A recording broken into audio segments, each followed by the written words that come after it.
ബംഗളൂരുവിൽ സ്കൂൾ ബസ്സിന് നേരെ ആക്രമണം. ഇലക്ട്രോണിക് സിറ്റി ട്രെമി സ്കൂളിന്റെ ബസ്സാണ് 8 സംഘം ആക്രമിച്ചത്. കുട്ടികൾ ബസ്സിലുള്ള സമയത്താണ് ആക്രമണം നടന്നത്. വിവരങ്ങളുമായി അരുൺ പൂപ്പറമ്പ ചേരുന്നുണ്ട് ബംഗളൂരുവിൽ നിന്ന്.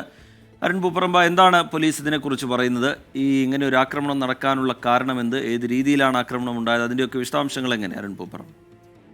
അരീജിത്ത്, ബംഗളൂരു ഇലക്ട്രോണിക് സിറ്റിയിലെ ട്രേമിസ് സ്കൂളിന്റെ ബസ്സിന് നേരെയാണ് ഇന്നലെ വൈകിട്ട് ആക്രമണം ഉണ്ടായത്. അതായത് ഇന്നലെ സ്കൂൾ സമയം കഴിഞ്ഞ് കുട്ടികളുമായി തിരിച്ചു മടങ്ങുന്നതിനിടെയാണ് ഈ 8 സംഘം ഈ ബസ് തടഞ്ഞു വെക്കുകയും ആക്രമിക്കുകയും ചെയ്തത്.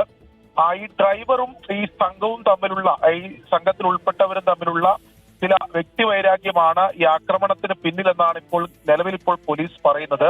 ഈ 8 സംഘം വരികയും ഈ ബസ് തടഞ്ഞു വെക്കുകയും ഈ ബസിന്റെ മുന്നിലുള്ള ചില്ല് അടിച്ചു തകർക്കുകയും ചെയ്തു. അതിൽ ഏറ്റവും പ്രധാനപ്പെട്ട ഒരു കാര്യം, കുട്ടികൾ ആ സമയത്ത് ആ ബസ്സിലുണ്ടായിരുന്നു. കുട്ടികൾ പെട്ടെന്ന് ഭയന്ന് പോകുന്ന ഒരു സാഹചര്യം ഉണ്ടായി. പിന്നീട് മറ്റൊരു വാഹനത്തിലേക്ക് മാറ്റിയാണ് കുട്ടികളെ അവിടെ നിന്ന് കൊണ്ടുപോയത്. എന്തായാലും പോലീസ് ഇതിൽ അന്വേഷണം ആരംഭിച്ചിട്ടുണ്ട്. ഹെബ്ബഗോഡി പോലീസ് കേസെടുത്ത് അന്വേഷണം ആരംഭിച്ചിട്ടുണ്ട്. ഈ പ്രതികളെ പിടികൂടാൻ സാധിച്ചിട്ടില്ല. അവരെ അറസ്റ്റ് ചെയ്യുന്നതിന് വേണ്ടിയിട്ടുള്ള തെരച്ചിൽ ഊർജിതമാക്കിയിട്ടുണ്ട് എന്നതാണ് പോലീസ് പറയുന്നത്.